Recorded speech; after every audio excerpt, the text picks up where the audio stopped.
I flew all the way from Charlotte to Las Vegas to spend a day with the founder of one of the top brands using Printful. This is Carlos, founder of House of Chingasos, a really cool Latino streetwear brand and one of the top online stores selling Printful products. I wanted to see firsthand what a day in his life looks like, so we sat down for a chat. I really wanted to pick his brain and get some expert tips on how to build a successful online brand with Printful. I learned a ton from him.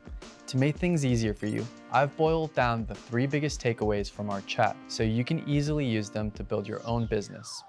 So let's talk about advertising. Simply publishing products and waiting for customers to magically appear on your page or social media won't cut it. You've got to get the word out. That means investing some money in advertising. Now, there are a ton of places to advertise these days like Reddit, TikTok, LinkedIn, and even X. The key is to figure out where your ideal customer hangs out online. Carlos uses mostly meta ads, which are basically Facebook ads for his brand, House of Chingasos. In creating ads, when we first started and I was just kind of learning about creating Facebook ads, it was kind of like bare basics. I would put in an image, a little bit of text. And even then, for our first month, we did about $2,500 in sales. So I realized there was definitely value in marketing on Facebook and running advertising. The second month, we grew to $11,000 in sales, which was amazing. We still weren't really profitable. I was spending too much on ads. I didn't know what I was doing. I was clicking buttons. And then when I really got into Facebook advertising, especially using the power of, at the time, which was the lookalike audiences, we blew up to $54,000 in sales, which to me was mind-blowing that I could ever sell that many t-shirts like in a month. I mean, I realized that this is the way that I had to use this tool to run the business. Otherwise, nobody was gonna get to see our designs and connect. So since then, I mean, we've had months where we've done $410,000 in sales in a month, and we've had $30,000 days was our biggest day last year. We never have a set budget for advertising. It's kind of like a self-fulfilling machine. So if we're running an ad and that ad is bringing in, for every dollar we spend, it's bringing in $3 or $4, then we spend more money on that ad. If we are spending money on an ad and it's only bringing in 50 cents for every dollar we spend, we have to cut that ad. So there have been months where we've spent $150,000 on advertising and made $410,000 in sales. There have been days where we've spent very little, maybe $5,000 in advertising in a single day, and made $30,000 in sales because the item was selling so well, the ad was doing so great that so many people were buying very quickly that we didn't have to spend that much. Sometimes you can actually lose money. You're spending too much on the ad for that day or for a couple of days. And so you're getting sales, but those sales were costing you more to acquire that customer than after your cost of the product from Printful and everything else, you actually lost money. So just the fact that you're selling something doesn't mean you're making money. Paid ads were a game changer for Carlos and House of Chingasos. It might seem a bit intimidating at first, but with some practice and experimentation, you can definitely figure it out. If you want to learn more about setting up effective meta ads, our friends over at Printify have a step-by-step tutorial that you can check out. I'll put the link in the description below.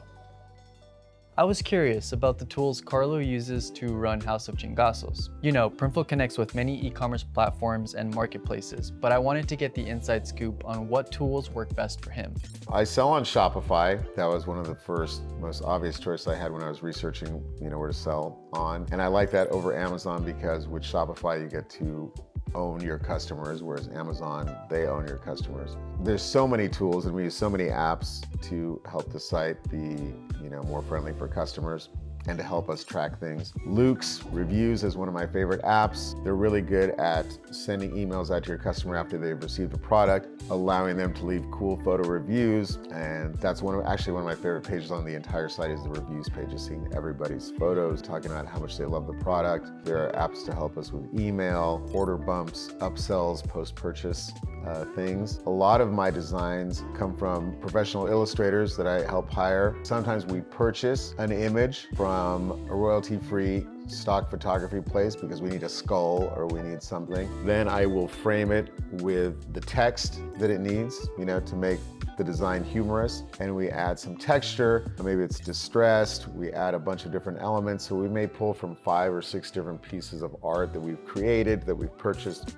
So with Shopify, you get access to this app store with tons of cool add-ons to make building your brand easier.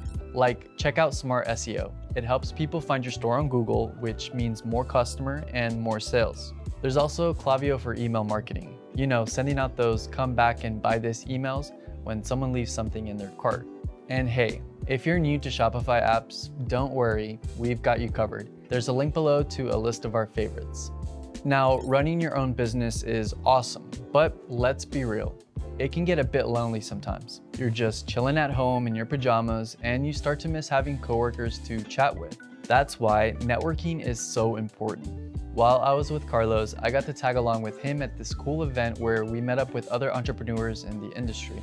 By nature, I'm an introvert, so I'm not a big networking person. I recently went to a course, 2-day mastermind here in Las Vegas with a bunch of other entrepreneurs where I actually kind of forced myself to interact with other people that both do e-commerce, apparel, but across the board, that really want to learn more about their own business and how to get it ready for sale and how to know their numbers and how to make their company more valuable for someone that would purchase the business.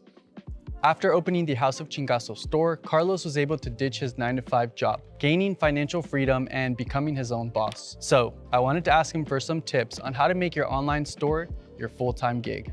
I think another thing is always waking up early. I tell this to all my friends who like to sleep in. Waking up early is a super important part of things because you'll find something to do to be productive. I set my alarm for 4:15 in the morning every day. That's a little extreme, but it works for me. Also, I think keeping yourself fit, exercising always helps clear the head, release stress, gets the blood flowing for what you've got to do during the day. Sometimes there is a lot of stress. There's creative stress, there's financial stress sometimes. The other thing is just really letting yourself be creative in what you do. The money will show up, I think, once you focus on the creative part and connecting with your audience.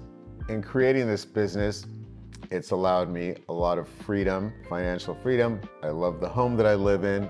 I love the car that I drive, but being able to spend time with family, enjoy time doing things, taking small trips and vacations, not stressing out if I'm going to lose my job. Once you're a business owner, the buck stops with you. If things are going bad, it's your fault. If things are going great, then it's because of you. It was awesome hanging out with Carlos and learning how he built such a successful brand. And that's a wrap from Vegas. I hope you guys found these tips helpful. Let me know in the comments what else you'd like to see in future videos. Maybe I'll visit another store owner or dive deeper into specific topics. See you in the next one.